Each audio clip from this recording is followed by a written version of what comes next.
अस्सलामुअलैकुम प्यारे दोस्तों।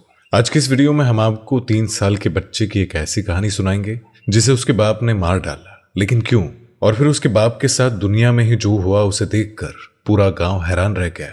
आपसे गुजारिश है कि इस वीडियो को आखिर तक जरूर देखिएगा और वीडियो को लाइक करने के साथ ही चैनल को सब्सक्राइब करना मत भूलिएगा। तो चलिए देखते हैं ये वीडियो।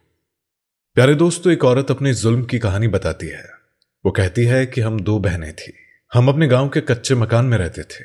कुछ दिनों के लिए हमारे अब्बू ने एक घर किराए पर ले लिया था ताकि हम अपनी पढ़ाई मुकम्मल कर सके। मेरे गांव में 5वीं से ज्यादा कोई स्कूल नहीं था। मेरे अम्मी और अब्बू दोनों काम करते थे। अब्बू की आमदनी ज्यादा थी और मेरे अब्बू एक मजदूर थे और अम्मी स्कूल में बच्चों की देखभाल का काम किया करती थी। जब हम दोनों बहनों की पढ़ाई मुकम्मल हुई तो हम दोनों वापस अपने गाँव अपने घर पर आ गए। लेकिन अम्मी ने गाँव आते ही बड़ी बहन की शादी कर दी और मुझे जिस गांव में वो बच्चों की देखभाल किया करती थी वहां लगवा दिया। अब मेरी अम्मी ने नौकरी छोड़ दी थी और जब मैं 18 साल की हो गई तो मेरी अम्मी ने मेरी शादी मेरे ही कजिन समीर के साथ करा दी। समीर की अम्मी और बहनों का रवैया मेरे साथ ठीक नहीं था, इसलिए बातचीत भी बहुत कम हुआ करती थी। हालांकि वो मेरे चाचा की बेटियां थी। शादी के 3 साल बाद एक बेटा पैदा हुआ और उसका नाम अरशद रखा। मैं डिलीवरी से पहले अपनी मम्मी के घर आ गई थी। जब बेटा पैदा हुआ तो ना ही मेरे शौहर समीर और ना ही मेरे ससुराल से कोई मेरे बेटे को देखने आया, और जब मैं अपने बेटे को लेकर ससुराल गई तो किसी ने भी मुझे मुबारकबाद नहीं दी और ना ही किसी ने मेरे बेटे को देखा। यहां तक कि समीर ने खुद भी अपने बेटे को नहीं देखा। अल्लाह जाने क्या हुआ था कि उन्होंने मुझे खाना देना भी बंद कर दिया था। यहां तक कि समीर ने मुझे खर्चे के लिए पैसे देने भी छोड़ दिए थे। मैंने समीर से हजारों मर्तबा पूछा, लेकिन समीर ने कोई जवाब न दिया। अब तो समीर ने कमरे में आना भी छोड़ दिया था और मेरे ससुराल वालों ने मेरे साथ बदसलूकी करना शुरू कर दिया।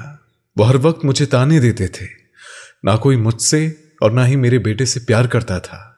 फिर मैंने अपने ससुराल में रहकर अपनी और अपने बेटे की जरूरत पूरी करने के लिए दोबारा नौकरी शुरू कर दी और इस पर भी किसी ने आवाज नहीं उठाई। यहां तक कि समीर ने पूछा तक नहीं कि तुम नौकरी क्यों कर रही हो। मैं सुबह अपने बच्चों को साथ ले जाती और आया के पास छोड़कर खुद बच्चों को पढ़ाने लग जाती। मैं खुद जो कमा रही थी वो मेरे और मेरे बेटे के लिए काफी था, और अगर महीने के खर्चे से कुछ पैसे बच जाते तो मैं उन्हें जमा कर लेती।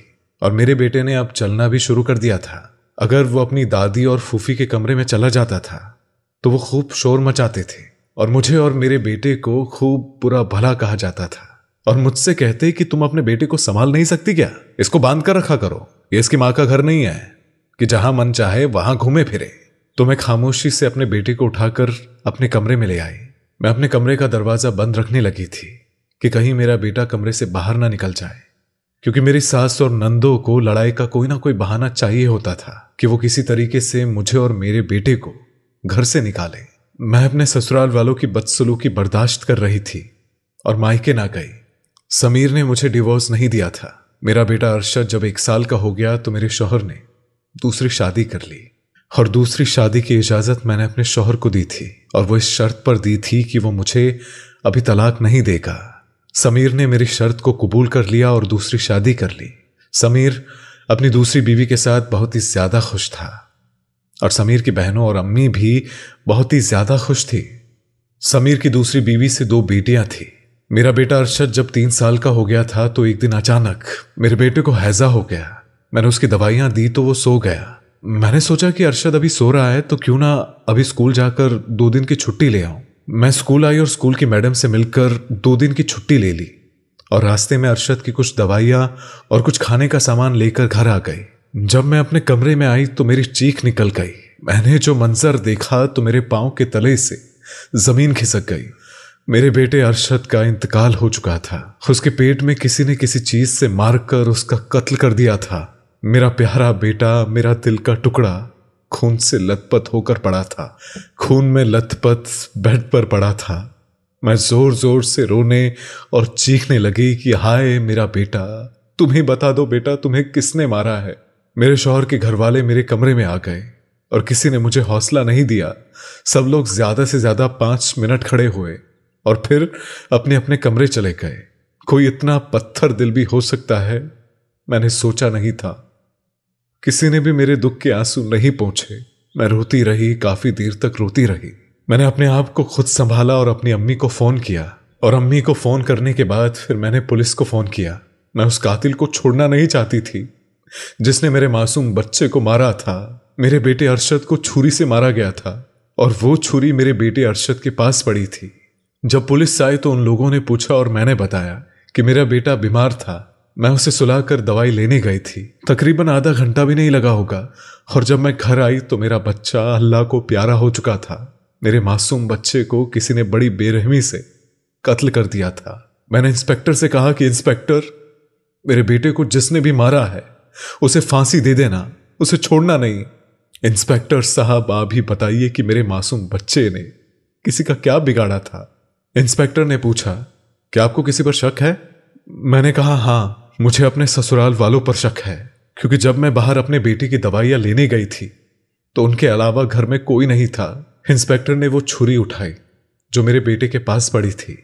इंस्पेक्टर ने काफी इंक्वायरी की और पूछताछ की। इंक्वायरी करने के बाद पता चला कि मेरे शौहर समीर ने उसे मारा था। जब इंस्पेक्टर ने समीर से पूछा कि तुमने अपने बेटे को क्यों मारा, तो समीर ने कहा कि मुझे मेरी ये बीवी पसंद नहीं थी, मैं इससे शादी नहीं करना चाहता था, पर ये मेरे अब्बू की भतीजी थी, इसलिए मेरे अब्बू ने उसकी शादी मुझसे करवा दी और इसी वजह से मैं अपने बेटे को पसंद नहीं करता था, क्योंकि वो इसी का बेटा था और मैंने दूसरी शादी कर ली। मैंने अपने बेटे को इसलिए मारा क्योंकि मैं नहीं चाहता था कि ये मेरी जायदाद का हिस्सा ले। मैंने अपने शौहर को थप्पड़ मारा और कहा कि कमीने, मुझे एक बार तो कह दिया होता, मैं अपने बेटे को तेरे घर से लेकर चली जाती। तूने उसे मारकर अच्छा नहीं किया। तूने उस मासूम को कभी प्यार से उठाया भी नहीं। तूने उसकी तरफ कभी प्यार से देखा तक नहीं। उस मासूम ने तेरा क्या बिगाड़ा था और तूने उसे क्यों मारा? मैं समीर को मारने लगी तो इंस्पेक्टर ने कहा कि बहन रुक जाओ, इसकी सजा इसे कानून देगा। इसके बाद मेरी अम्मी मुझे घर लेकर चली गई और आज वो अपनी सजा भुगत रहा है।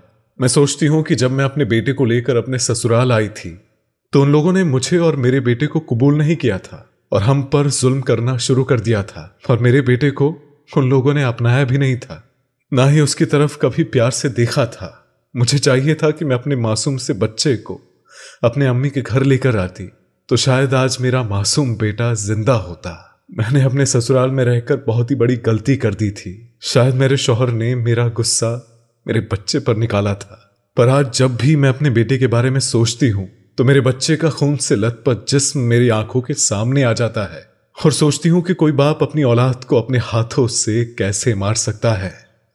प्यारे दोस्तों, औरत शादी के बाद अपने शौहर और ससुराल वालों के मुताबिक जिंदगी गुजारती है, तो फिर क्यों औरतों पर इतना जुल्म ससुराल वाले किया करते हैं और सास क्यों नहीं अपनी बहू को अपनी बेटी समझती, और ऐसा सिर्फ औरतों के साथ ही क्यों होता है? हमें कमेंट करके जरूर बताइएगा। और आखिर में अल्लाह से दुआ है कि अल्लाह हमारी तमाम बहनों का घर आबाद करे, उनकी जिंदगियों में खुशियां भर दे। आमीन, अल्लाहुम्मा आमीन।